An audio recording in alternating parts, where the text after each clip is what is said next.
2 വർഷത്തോളമായിട്ട് sugar നല്ല പ്രയാസപ്പെടുത്തിയിരുന്നു. അതായത് പിന്നെ ഒരു അര ഗ്ലാസ് മധുരട്ട ചായ കുടിക്കുകയാണെങ്കിൽ പോലും നല്ല ക്ഷീണം ബാധിക്കുന്ന ഒരവസ്ഥ. അതുപോലെ പിന്നെ ചോറ് ഗ്ലൂക്കോസിന്റെ അളവ് കൂടുതലാണല്ലോ, അപ്പൊ ചോറ് നന്നായി വയറ് നിറച്ച് കഴിക്കുകയാണെങ്കിലും നല്ല ക്ഷീണം. സാധാരണ നമ്മൾ ഭക്ഷണം നിറഞ്ഞുള്ള ഒരു ക്ഷീണമല്ല, അത് നമുക്ക് തിരിച്ചറിയാലോ. അങ്ങനത്തെ വിഷയങ്ങളും സാഹചര്യങ്ങളൊക്കെ നമുക്ക് ജീവിതത്തിൽ ഒരുപാട് ഉണ്ടായിട്ടുള്ളതാണല്ലോ.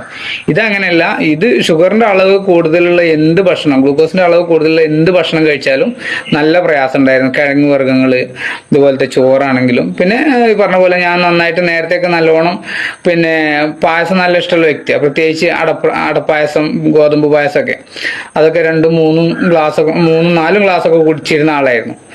അപ്പോൾ ഈ ബുദ്ധിമുട്ടുകൾ അനുഭവിച്ചുകൊണ്ടിരിക്കുന്ന സാഹചര്യത്തിൽ പിന്നെ അര ഗ്ലാസ് ചായ കുടിച്ചാൽ വളരെ പ്രയാസമാണ്. അങ്ങനെ 2 വർഷത്തോളമായിട്ട് മധുരം പാടെ ഒഴിവാക്കിയിരുന്നു. ഇപ്പൊ എൻ്റെ കൂട്ടുകാർക്കൊക്കെ അറിയാം, എല്ലാവരും ചായ ഓർഡർ ചെയ്യുന്ന സമയത്ത് പിന്നെ കാക്ക ചായ കുടിക്കുക, വയസ്സാൾക്ക് കുടിക്കുക, അത് ചായ, മധുരമില്ലാത്ത ചായ എന്ന് പറഞ്ഞ് കളിയാക്കുമായിരുന്നു. അങ്ങനെ പിന്നെ ഷുഗറിന്റെ മെഡിസിൻ സ്റ്റാർട്ട് ചെയ്യാൻ തീരെ താല്പര്യമില്ലായിരുന്നു. നമ്മളിങ്ങനെ പറഞ്ഞ് കേട്ടിട്ടുണ്ടായിരുന്നു, അത് സ്റ്റാർട്ട് ചെയ്താൽ പിന്നെ നിർത്താൻ പറ്റൂല, പിന്നെ പിന്നെ ഇംഗ്ലീഷ് ഗുളിക കഴിച്ചു തുടങ്ങി കഴിഞ്ഞാൽ നമ്മൾ പിന്നെ കൂടുതൽ ബുദ്ധിമുട്ടാക്കും, ഡോസ് കൂട്ടി വരേണ്ടി വരും, പിന്നെ അത് കഴിഞ്ഞാൽ കുറച്ച് കഴിഞ്ഞ് ഇൻസുലിൻ സ്റ്റാർട്ട് ചെയ്യേണ്ടി വരും എന്നൊക്കെയുള്ള ആ ഒരു ധാരണ കൊണ്ട് എന്താക്കിയിരുന്നു, അതിലേക്ക് പോയിണ്ടായിരുന്നില്ല. സ്വന്തം നിലയ്ക്ക് തന്നെ പല ഒറ്റമൂലികളും യൂട്യൂബിൽ നിന്ന് പിന്നെ കിട്ടുന്ന പല ഡോക്ടേഴ്സിൻ്റെയും ക്ലാസ്സുകളൊക്കെ കേട്ടിട്ട് അങ്ങനെ അതിനനുസരിച്ച് ഒരു ചിട്ടപ്പെടുത്തിയിട്ട് പോവായിരുന്നു. ആ സമയത്തും ഈ പ്രയാസത്തിന് മാറ്റങ്ങൾ ഉണ്ടായിരുന്നില്ല. ചില സമയങ്ങളിൽ ഇപ്പൊ നമുക്ക് എല്ലാ സമയത്തും ഇപ്പോൾ ഡയറ്റ് എന്ന് പറഞ്ഞത് അന്ന് യൂട്യൂബിൽ നിന്ന് കേട്ട ഒരു പോയിന്റ് ആയിരുന്നു. എനിക്ക് നല്ല ഗുണം ചെയ്ത ഒരു കാര്യമായിരുന്നു.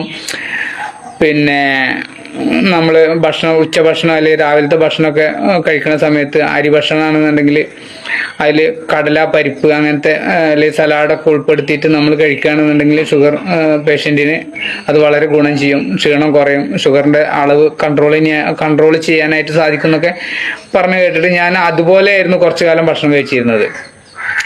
ഉച്ച സമയത്ത് ചോറ് കഴിക്കുമ്പോൾ വളരെ കുറച്ച് ചോറ്, കടല തോരൻ വെച്ചിട്ടോ അല്ലെങ്കിൽ പയറ് തോരൻ വെച്ചിട്ടോ അതിൻ്റെ കൂടെ കൂടുതൽ ഉൾപ്പെടുത്തും. അതുപോലെ ഇലക്കറികൾ ആയിരുന്നു. പക്ഷെ അതൊന്നും നമ്മളെ സാമൂഹിക ജീവിതത്തിൽ എല്ലാ സമയത്തും പിന്നെ നിലനിർത്താനായിട്ട് സാധിക്കുകയാണെങ്കിൽ അത് തന്നെ ധാരാളം. പക്ഷെ നമുക്ക് സാധിക്കൂല. നമ്മളിപ്പോൾ ഇന്ന് നമ്മൾ ഡയറ്റിൽ ആ രീതിയിലാണെങ്കിൽ നാളെ നമുക്ക് വല്ല കല്യാണമോ അല്ലെങ്കിൽ വല്ല ഫംഗ്ഷനൊക്കെ ആയിട്ട് പങ്കെടുക്കേണ്ടതായിട്ട് വരുമ്പോൾ അവിടെ ചെന്നിട്ട് നമുക്ക് ഇത് മാറി നിൽക്കാൻ പറ്റും. പിന്നെ കൂട്ടമായിട്ട് ഭക്ഷണം കഴിക്കുന്ന എനിക്കത് പറ്റൂല, ഇത് പറ്റൂല എന്നുള്ളത് പറയാനായിട്ട് സാധിക്കൂല. അപ്പൊ അത് നമുക്ക് മുന്നോട്ട് കൊണ്ടുപോകുക എന്നുള്ളത് വളരെ പ്രയാസകരമായിരുന്നു. അങ്ങനെ ഇരിക്കുന്ന സമയത്താണ് പിന്നെ ഈ ഒരു കമ്പനി നമ്മൾ ഈ പ്രോഡക്റ്റുകളെ കുറിച്ച് പരിചയപ്പെടുന്നതും അപ്പൊ ഇതിന് ഉപകരിക്കുമെന്നുള്ള നിലക്കല്ല ഞാൻ ഇതിനെ ഏറ്റെടുത്തതും പിന്നെ മുന്നോട്ട് കൊണ്ടുപോയതും. അങ്ങനെ പോയിക്കൊണ്ടിരിക്കുന്ന സമയത്ത് നമ്മൾ ഈ കമ്പനിയിൽ പിന്നെ MLFCL എന്ന് പറഞ്ഞ ഈ കമ്പനിയിൽ ജോയിൻ ചെയ്ത് മുന്നോട്ട് പോയിക്കൊണ്ടിരിക്കുമ്പോൾ പല ലീഡേഴ്സിൻ്റെയും പ്രോഡക്റ്റുമായിട്ട് ബന്ധപ്പെട്ടുള്ള ഓരോ ക്ലാസ്സുകൾ കേൾക്കുമ്പോൾ നമുക്ക് അതിനോട് ഇഷ്ടം തോന്നിയിട്ട് ആ പ്രോഡക്റ്റുകൾ കഴിച്ചു തുടങ്ങി. അങ്ങനെ സ്റ്റാർട്ട് ചെയ്തു. ബ്ലഡ് പ്യൂരിഫയർ മുതൽ അങ്ങനെ സ്റ്റാർട്ട് ചെയ്തു. അപ്പൊ അന്നേരം നമുക്ക് ഷുഗറിന്റെ പ്രശ്നമുള്ളതുകൊണ്ട് അതിൽ പിന്നെ ഷുഗറിന്റെ കണ്ടന്റ് ഉണ്ട്, പിന്നെ ശർക്കരയും തേനൊക്കെ ഉണ്ട് എന്നുള്ളതാണ് ഞാൻ മനസ്സിലാക്കിയിട്ടുള്ളത്.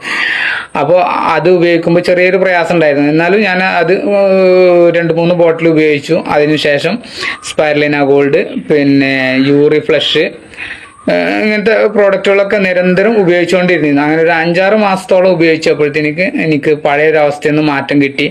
ഇപ്പോൾ നിലവിൽ മധുരട്ട ചായ, പിന്നെ പായസം, എല്ലാ ഷുഗറിൻ്റെ അളവുള്ള എല്ലാ പ്രോഡക്റ്റുകളും, പിന്നെ അലുവ, ലഡു ഇങ്ങനത്തെ ഒക്കെ അത്യാവശ്യത്തിന് പിന്നെ കഴിക്കുന്നുണ്ട്. ഓവറാക്കാറില്ല, നേരത്തെ പോലെ ഓവറാക്കുന്നില്ല.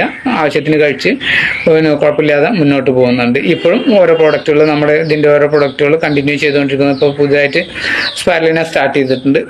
അപ്പൊ എന്തായാലും വളരെ സന്തോഷം. ഈ ഒരു പിന്നെ അനുഭവം കേട്ടിട്ട് നമുക്ക് പല ആളുകൾക്കും ഉപകാരപ്പെടുകയാണെന്നുണ്ടെങ്കിൽ അത് വളരെ ഗുണം ചെയ്യും.